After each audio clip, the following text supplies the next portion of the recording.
Average age ہے وہ 1000 سال ہوتی تھی. ایسے ہی نوح علیہ السلام کے زمانے تک یہ رہا ہے. اس پر جب کوئی سوال ہوگا اور میرے پاس خارجی امکانات کی دنیا میں ثابت کرنے کے لیے دلیل نہیں ہوگی تو میں ایک ہی جملہ کہوں گا کہ میرا قرآن برحق ہے. سائنس آج نہیں تو کل اس کی تصدیق کر لے گی. سلامتی ہے ان آنکھوں پہ جو ہدایت پہ نظریں جمائے بیٹھی ہیں، ان کانوں پہ جو ذکر خیر کے منتظر رہتے ہیں، اور ان قدموں پہ جو ہدایت کی راہ پہ گامزن ہیں.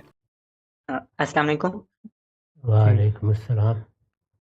ابو رحمان کا سوال ہے.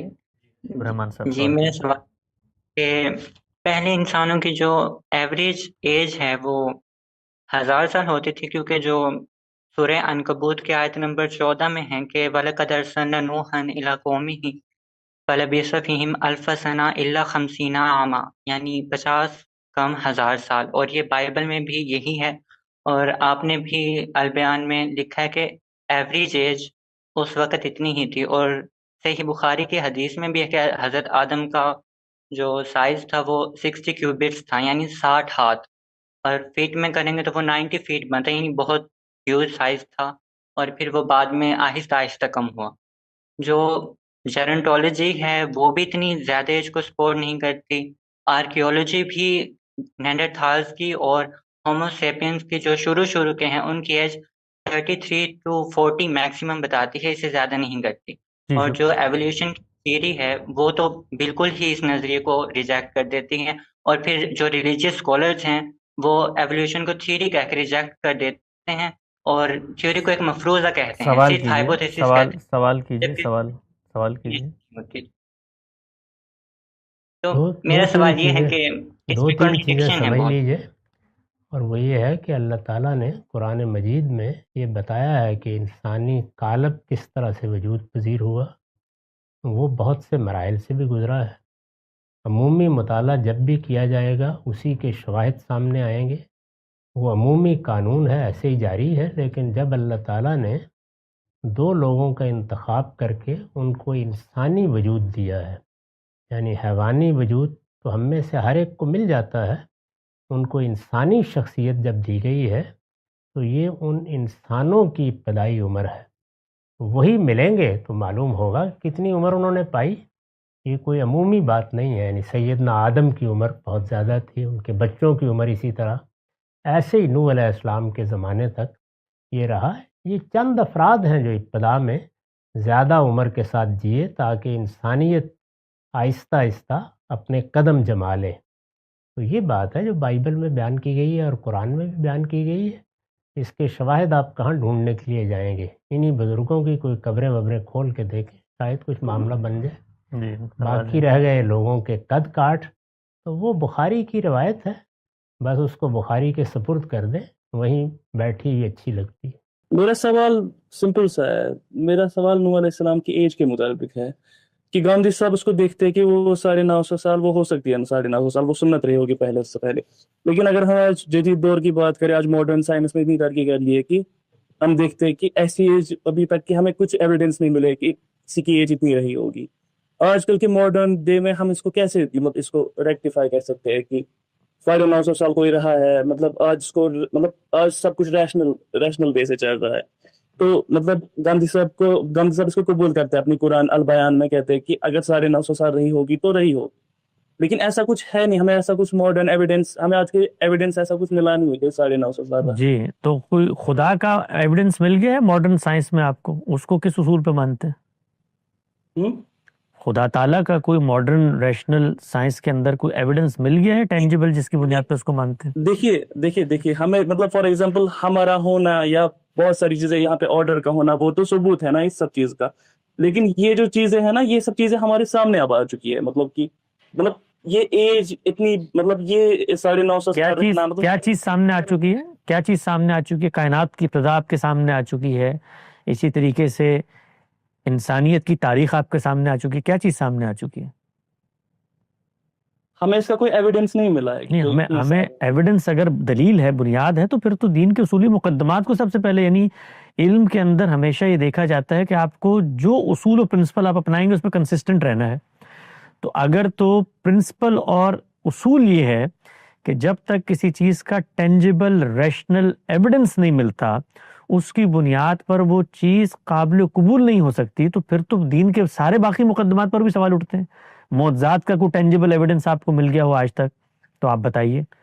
فرشتوں کے اترنے کا کوئی ٹینجیبل ریشنل ایویڈنس مل گیا تو آپ بتائیے.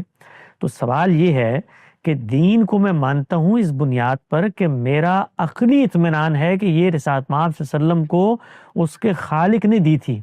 اس کتاب کے اندر کچھ دعوے کیے گئے ہیں. اگر میں کتاب کو مانتا ہوں, یہ میں کوئی آپ کو یہ مت سمجھے گا کہ مولویانہ استدلال دے رہا ہوں کہ بھائی آپ چپ کر جائیں اور اس پر کوئی جواب نہیں دے سکتے. یہ عقلی استدلال ہے. جس وقت میں علم اور عقل کی روشنی میں خالق کا کلام اس کو مانتا ہوں تو اس کا مطلب یہ ہے کہ میں یہ مان رہا ہوں کہ خالق اس میں جو بات بیان کرے گا وہ درست ہوگی. اب خارجی امکانات کو سوال پیدا کر دیتے ہیں خالق کے کسی کلیم کے اوپر. اس کو بیان ایسے ہونا چاہیے, یعنی یہ نہیں کہنا چاہیے کہ ہمیں کوئی ریشنل ایویڈنس نہیں ملا تو ہم کیسے مان سکتے ہیں. ریشنل ایویڈنس تو ہمیں ہزاروں چیزوں کا نہیں ملا جو قرآن مجید نے بیان کیا, تو کیا ہم اس بنیاد پہ نہیں مانیں گے ان کو؟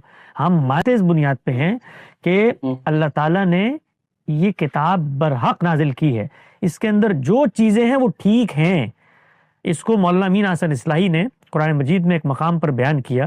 آپ نے پڑھا ہوگا سورہ رحمان کے اندر آتا ہے یخرج منہم اللؤلؤ والمرجان, کہ اللہ تعالیٰ ان میں سے موتی نکالتا ہے. یخرج منہم اللؤلؤ والمرجان, تو ہم سب جانتے ہیں کہ موتی جو ہیں وہ کھارے پانی سے نکلتے تھے. تو فریش واٹر سے جو موتی ہیں ان کا کوئی تصور نہیں تھا, تو بظاہر سائنس اس کے خلاف تھی. تو مولانا اصلاحی نے اس وقت ایک جملہ لکھا ہے اپنی تفسیر میں.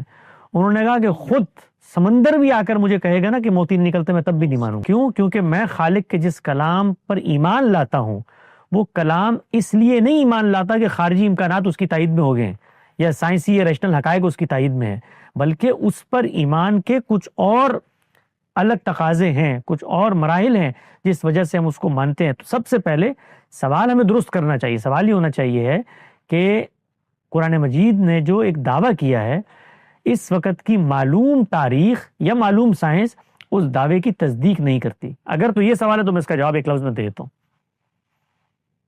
جی ہاں, یہی ایسا ہی سوال ہے. اور کہہ رہا ہوں نا, جس کو میں ریشنل کہہ رہا ہوں, میں کہہ رہا ہوں کہ سائنس نے اس کے متعلق ہمیں کوئی دلیل نہیں دی ہے. مطلب ہمارے سامنے اب ہیومن ہسٹری آ چکی ہے نا. نہیں, ہمارے سامنے ہیومن ہسٹری آ چکی ہے. یہ پھر ایک اور دعویٰ کر رہے ہیں آپ آسمان پہ جا کے. کون سی ہیومن ہسٹری آ چکی ہے؟ آپ کے سامنے ہیومن ہسٹری میں آدم علیہ السلام کی تخلیق کے مراحل کا کوئی آپ کے پاس ٹینجیبل ثبوت آ گیا؟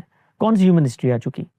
انسان کی پیدائش کے بارے میں, دنیا کی تخلیق کے بارے میں سائنس کے پاس کوئی متفق علیہ نقطہ نظر نہیں ہے, تبدیل ہوتا چلا جاتا ہے. یعنی ہم لوگ اصل میں ایک چیز کو اٹھاتے ہیں اور اٹھا کے اتنا بڑا دعویٰ کرتے ہیں ہمارے سامنے ہیومن ہسٹری آ چکی ہے. بھائی ہیومن ہسٹری میں انسانیت کی عمر کے بارے میں کوئی متفق علیہ نقطہ نظر بتا دیں.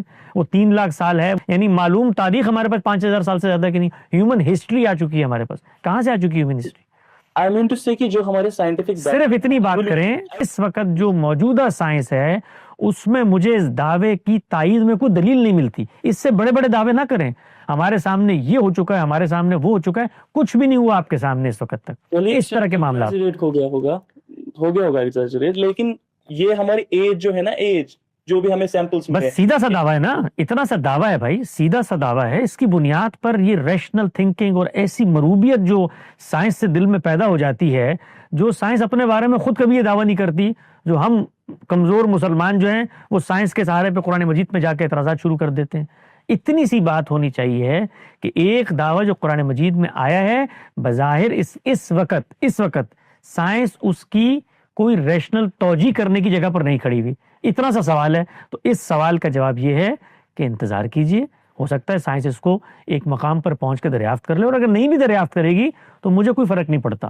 میں دنیا کے اندر اللہ تعالیٰ پر جب ایمان لاتا ہوں, اس کی اخبار کو مانتا ہوں, تو وہ اس بنیاد پہ نہیں مانتا کہ خارج کے اندر سائنس اس کی تائید کرے گی تو ایک ایک مقدمے کو مانوں گا.